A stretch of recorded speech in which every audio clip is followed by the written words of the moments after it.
챕터 4. 바닥에 무릎을 꿇고 앉아 분해기 필드 표면에서 15cm 거리에 얼굴을 둔 채 곧 니폴하임이라는 개척지의 배고픈 주민들을 위한 비타민 혼타객으로 바뀔 운명에 처하고 보니 9년 전 그웬 조앤슨의 사무실에서 그녀의 리더기 패드에 엄지를 올린 것이 옳은 결정이었는지 다시 한번 생각하게 되었다. 하지만 지금 이 순간에도 그렇다는 대답을 할 수밖에 없었다. 의심할 필요도 없었다. 나는 그 애는 사무실에서 나와 바로 집으로 가지 못했다.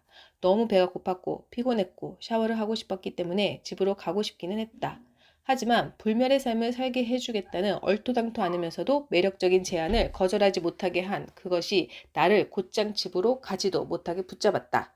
나는 다리우스 블랭크의 블랙리스트에 포함되어 있었고 거기에서 빠질 수 있는 다른 합리적인 방법은 내가 아는 한 없었다.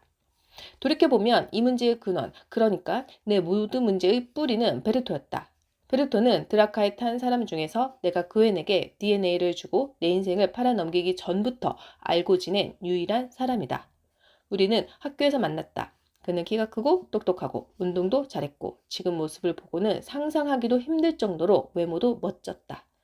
나는 키가 더 작았던 것만 빼면 지금과 별반 다를 게 없는 학생이었다.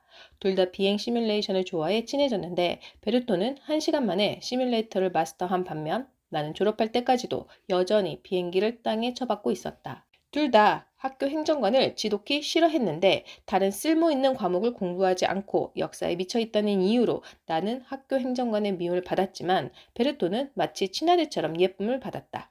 10학년 때는 베르토의 미적분학 선생이 나와 시간을 많이 보내지 않아야 잠재력을 완전히 발휘할 수 있을 거라고 경고하기도 했다. 베르토는 그 역시 하나의 도전으로 받아들였던 것 같다. 베르토에 대해 알아둘 것이 있는데 그는 한 번이라도 손을 댄 모든 분야에서 영재 수준의 재능을 보이며 얄미울 정도로 똑똑한 아이였다. 15살이 되었을 때 그의 어머니가 포그볼 라켓을 선물한 적이 있었다. 그는 정식으로 포그볼을 배우지도 취미 동아리에도 가입하지 않았다. 학교가 끝난 후 두어 달을 행정실 건물 벽에 대고 공 치는 방법을 연구하다가 학교팀에 들어가 한 시즌 동안 선수로 뛰더니 프로 아마추어 합동 토너먼트에 참여했다. 첫 경기에서 그를 아는 사람은 아무도 없었다. 그는 그 경기에서 우승했고 일주일 뒤 자기 연령대 선수 중 2위를 기록했다. 그 다음 해에는 아마추어 부분에서 우승을 거뒀다. 우리가 학교를 졸업한 이듬해 여름 그는 프로 선수로 뛰기 시작했다. 2년 뒤 전문 비행사 훈련을 받기 위해 포그볼을 그만뒀을 때는 행성 전체에서 10번째로 뛰어난 선수가 되어 있었다. 그로부터 9년 후 내가 키루나의 후미진 지역에 있는 후진 아파트에 살지 않았고 베르토가 드라카의 선원으로 선발되지 않았다면 이 이야기를 할 필요가 없었을 것이다. 어느 날 쉐이키 조라는 카페에 앉아 뷰 스크린에 경기 중계가 시작되기를 기다리며 시간을 때울 겸 차를 마시고 있는데 베르토가 영원히 잊히지 않기 위해 은퇴 선언을 깨고 마지막으로 프로 아마추어 합동 봄 리그에서 뛸 생각이라고 말했다. 생각해봐. 이렇게 세월이 흐른 뒤에 그 트로피를 받으면 난 전설이 될 거야. 100년 뒤에도 후손들이 내 이야기를 하고 있을 거라고. 나는 이렇게 말하려고 했다.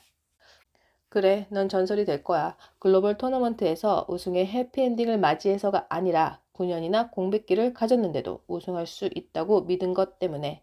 너 첫 경기에서 18살짜리 선수에게 100점 이상 내주고 완전히 패배하게 될걸? 하지만 그렇게 말하지 않았다.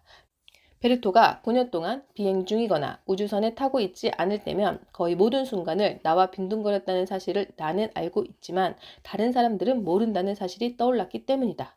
사람들은 힘든 기색이 전혀 없이 산전수전 다 겪은 프로들을 누른 20살의 베르토 고메즈를 기억했다. 베르토가 그전까지 가능하리라고 생각조차 하지 않았던 라켓 기술을 처음 선보였던 것도 해설자들이 베르토를 두고 자기들이 본 중 가장 타고난 재능이 특출난 선수라고 칭송했던 것도 기억했다. 베르토가 9년 동안 라켓을 건드리지도 않았다는 사실은 아무도 몰랐다. 이렇게만 말했다. 그래, 해봐. 완전 전설이 될 거야. 그렇게 베르토는 은퇴를 번복했다. 토너먼트에 이름을 올리자 뉴스 기사감이 되었고 한 점도 내주지 않고 승리를 거뒀던 그의 마지막 토너먼트 경기 영상과 함께 인터뷰가 방송에 나갔다. 그동안 나는 있는 돈, 없는 돈을 다 끌어모아 베르토가 첫 번째 경기에서 패배하리라는데 전부 걸었다. 그런 결정을 내린 데 대해 딱히 변명할 말은 없다. 다만 키루나에서 아마추어 역사가는 쓰임새가 많지 않아서 의미 있는 직업을 찾을 수 없었고 정부 보조금만 가지고는 남은 인생을 살 생각을 하니 너무 암울했다고는 말해야겠다. 사이클러에 들어가게 되면 머리서부터 녹는 게 나을 것 같다는 생각보다 암울했을까? 아마도 아니겠지만 거기까지는 생각해 본 적이 없으니 어쩔 수 없었다. 그 뒤로 상황은 여러분이 생각하는 대로 흘러갔다. 베르토가 그 빌어먹을 토너먼트에서 우승할 때까지 나는 돈을 크게 걸었다 지기를 반복했고 결국 엄청나게 빚을 지게 되었다. 제대로 된 직업을 구하더라도 인생의 절반을 바쳐야 그 수렁에서 간신히 빠져나올 수 있을 정도였다. 더 깊은 수렁으로 나를 빠뜨린 사람이 바로 다리우스 블랭크였다.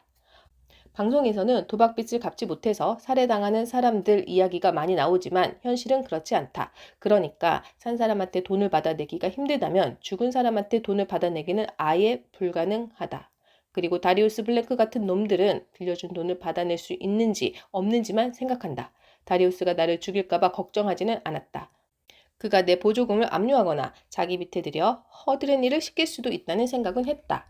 그다지 즐겁지는 않겠지만 어쨌든 목숨은 붙어 있을 수 있었다. 고맙게도 베르토는 최선을 다해 이 모든 상황이 내 판단착오 때문이라고 설득했다. 역시 고맙게도 베르토는 자신이 우승하는 바람에 내가 겪게 되는 일을 안타깝게 생각했다. 그리고 상황을 해결해 주겠다며 한 가지 제안을 했다. 내게 드라카에 승선하라고 권한 것이다. 베르토는 나를 경비대에 넣어줄 수 있을 것 같다고 했다. 그는 유명했고 어쨌든 지금까지 원하는 것은 무엇이든 가질 수 있는 인생을 살아왔으니 안 될 이유가 없다고 생각했을 것이다. 내가 경비대에 들어가지 못한 이유는 그웬 조앤슨과 인터뷰를 하며 깨닫게 되었다. 경비대에 지원하는 사람은 많았고 모집 인원은 8명 뿐이었다.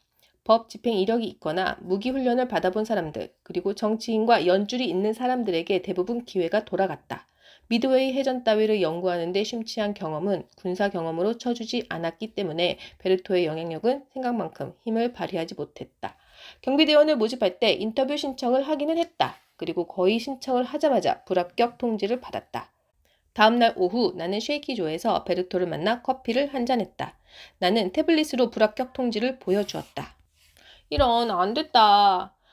어차피 말도 안 되는 생각이었어. 빚이 좀 있을 뿐이야. 그 정도 가지고 행성을 뜨지는 않지. 베르토가 고개를 저었다.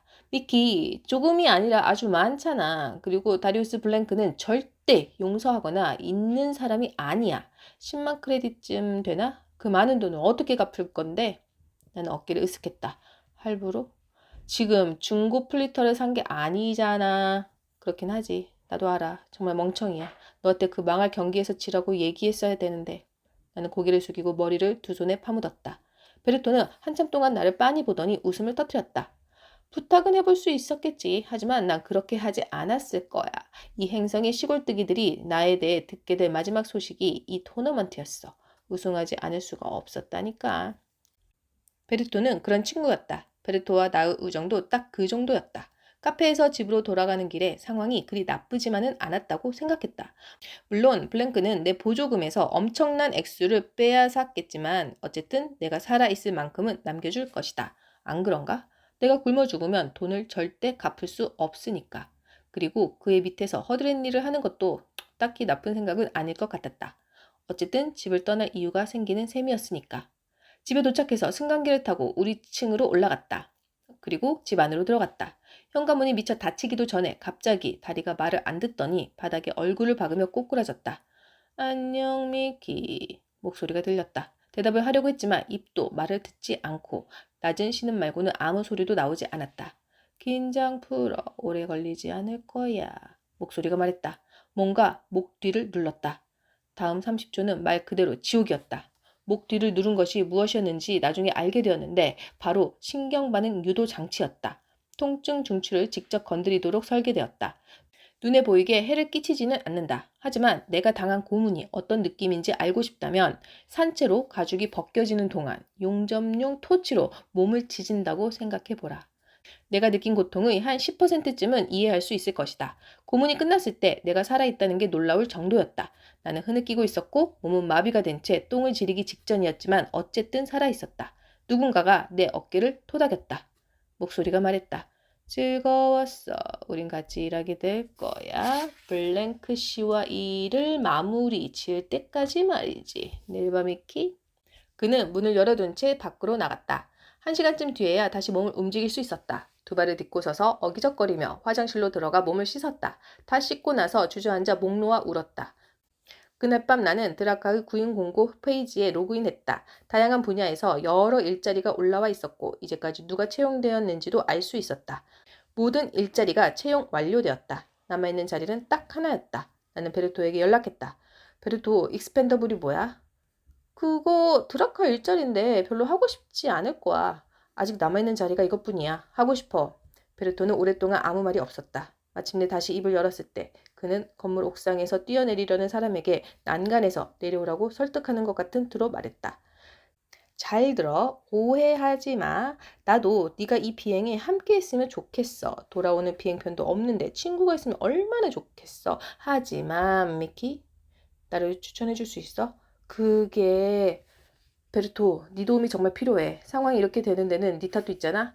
아니, 나는 너한테 내가 패배하는 쪽으로 돈을 걸라고 한 적이 없어.